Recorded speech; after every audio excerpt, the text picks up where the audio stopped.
ಪಕ್ಷದ ರಾಜ್ಯಾಧ್ಯಕ್ಷರು ಕೂಡ ಇದ್ದಾರೆ ಸರ್. ಈಗ ಉಪಲೋಕಾಯುಕ್ತರ ವಿಚಾರವನ್ನ ಮುಂದೆ ತರ್ತಾ ಇದ್ದಾರೆ, ಏನ್ ಕಾರಣ ಇರಬಹುದು ಅಂತ? ನೋಡಿ, ಲೋಕಾಯುಕ್ತರನ್ನ ತೆಗಿಬೇಕು ಅಂತ ಇಡೀ ರಾಜ್ಯದ ಎಲ್ಲ ಜನರ ಭಾವನೆ ಇದೆ.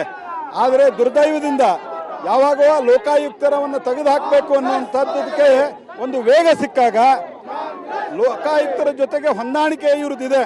ತಮ್ಮ ಭ್ರಷ್ಟಾಚಾರ ಪ್ರಕರಣಗಳನ್ನು ಮುಚ್ಚಿ ಹಾಕಬೇಕು ಅನ್ನುವ ಕಾರಣಕ್ಕಾಗಿ ಉಪಲೋಕಾಯುಕ್ತರ ವಿಷಯವನ್ನು ಎತ್ತಿ ತಂದಿದ್ದಾರೆ.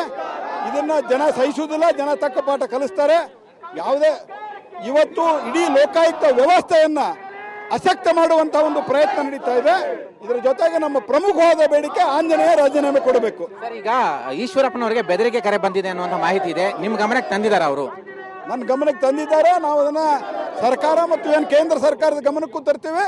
ಇವತ್ತು ಇಡೀ ರಾಜ್ಯದಲ್ಲಿ ಒಂದು ರೀತಿಯಲ್ಲಿ ಬಿಜೆಪಿ ಮತ್ತು ಹಿಂದೂ ಸಂಘಟನೆಗಳ ಮೇಲೆ ಪೊಲೀಸ್ ಬಲವನ್ನ ಉಪಯೋಗ ಮಾಡುವಂತ ಒಂದು ಪ್ರಯತ್ನ ನಡೀತಾ ಇದೆ ನಮ್ಮನ್ನು ಹತ್ತಿಕ್ಲಿಕ್ಕೆ.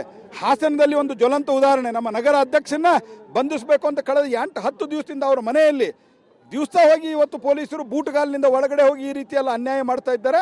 ಇದನ್ನು ಭಾರತೀಯ ಜನತಾ ಪಾರ್ಟಿ ಸಹಿಸೋದಿಲ್ಲ ಅನ್ನುವಂಥ ಎಚ್ಚರಿಕೆಯನ್ನು ನಾನು ಕೊಡ್ತಾ ಇದ್ದೇನೆ. ಈಶ್ವರಪ್ಪನವರಿಗೆ ಜೀವ ಬೆದರಿಕೆ ಕರೆ ಬಂದಿದೆ ಸರ್, ಯಾರಿಂದ ಕರೆ ಬಂದಿದೆ ಅಂತ ಗೊತ್ತಿಲ್ಲ. ಅದನ್ನ ವೆರಿಫಿಕೇಶನ್ ಆಗಬೇಕು, ಎನ್ಕ್ವೈರಿ ಆಗಬೇಕು.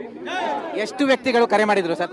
ನನಗೆ ಅದ್ರ ಡಿಟೇಲ್ ಗೊತ್ತಿಲ್ಲ, ನಾನು ಮಾತನಾಡ್ತೇನೆ ಅವ್ರ ಜೊತೆ. ನನಗೆ ಇನ್ಫಾರ್ಮೇಶನ್ ಸಭಾಪತಿ ಅವರಿಗೆ ಮನವಿ ಮಾಡಿದ್ದಾರೆ ಸರ್, ಇದ್ರ ಬಗ್ಗೆ ಮನವಿ ಮಾಡಿದ್ದಾರೆ. ಈಶ್ವರಪ್ಪನವರು ಹೋಗಿ ಮನವಿ ಮಾಡಿದ್ದಾರೆ.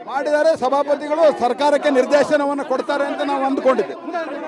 ಪೊಲೀಸ್ ಕಂಪ್ಲೇಂಟ್ ಏನಾದ್ರು ಕೊಡ್ತೀರಾ ಅಂತ? ಕೊಡ್ತೀವಿ, ಎಲ್ಲ ರೀತಿಯ ಕ್ರಮವನ್ನು ನಾವು ಕೈಗೊಳ್ತೀವಿ. ಇದು ಪ್ರಹ್ಲಾದ್ ಜೋಶಿ ಮತ್ತೆ ಯಡಿಯೂರಪ್ಪನವರ ಮಾತುಗಳು.